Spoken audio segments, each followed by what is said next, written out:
মুখে এওদা জাতীয় সংসদ নির্বাচন উপলক্ষে এখন কিছু পরামর্শমূলক এবং উপদেশমূলক কথা বলবেন আমার শ্রদ্ধেয় স্যার মাসুক আলী শেরেবাংলা মাধ্যমিক বিদ্যালয়ের অবসরপ্রাপ্ত প্রধান শিক্ষক বাবু হিরণ কুমার হাওলাদার সুশীল স্যার। বাবু হিরণ কুমার হাওলাদার সুশীল স্যার।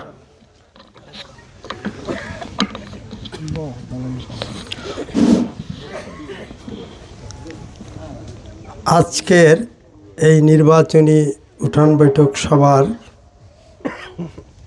সম্মানিত সভাপতি, উপস্থিত এই নির্বাচনী সংসদ সদস্য পদপ্রার্থী শায়েক চরমনাই, উপস্থিত আরও অনেক নেতৃবৃন্দ, হয়তো আমি সবাইকে চিনি না। এছাড়া আছে এখানে হিন্দু ভাই বোনেরা আর অন্যান্য লোক, এদেরকে অভিনন্দন ও শুভেচ্ছা। আজকে এই নির্বাচনী উঠান বৈঠক সভায় যিনি আমাদের প্রধান মধ্যমণি, তিনি আসলে এখানে যে আসছেন এটা আসলে আমাদের সৌভাগ্য। ওনার মতো লোককে হয়তো অনেক প্রোগ্রাম করেও নিতে পারে না জানিয়ে, কিন্তু যিনি আজ এই সভায় উপস্থিত আছেন আমাদের এই মধ্যমণি, তাকেও আমি শুভেচ্ছা অভিনন্দন জানাচ্ছি। আজকে এই বাংলাদেশের এই ক্রান্তি লগ্নে এই নির্বাচনী আজকের এই কার্যক্রমে তিনি উপস্থিত হয়েছেন।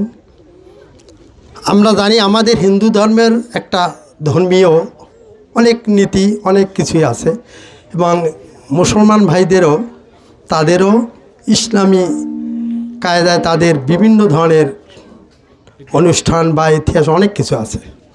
তিনি আজ আমাদের এই দ্বার প্রান্তে উপস্থিত হয়েছেন।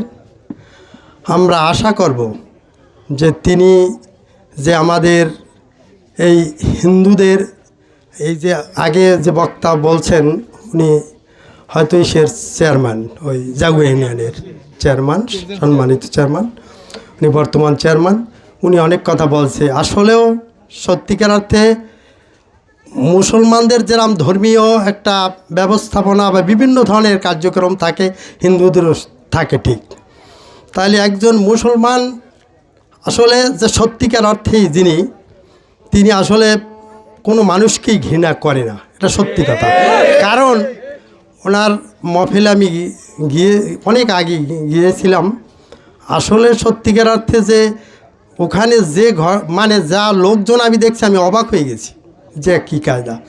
আসলে সত্যিকার অর্থে তিনি একজন সত্যিকারের মানুষ, এবং তিনি এই মানে জাতীয় সংসদে নির্বাচিত হতে পারলে তিনি আসলে অনেক কিছুই করতে পারবেন। তার কারণ যে হাজার হাজার লোক যেখানে উপস্থিত হয়, তার অবশ্যই তার গুণাবলী অবশ্যই আছে, এবং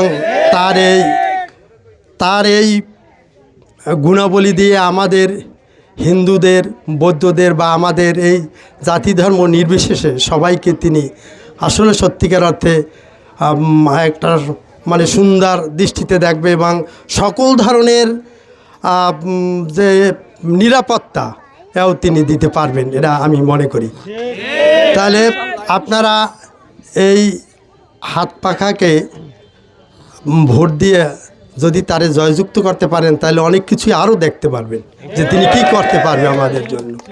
তাহলে আমি সবাইকে অনুরোধ করব যে আপনারা এই হাত পাখায় ভোট দিয়ে তাকে জয়যুক্ত করেন। এই বলে আমার বক্তব্য শেষ করছি। খোদা হাফেজ।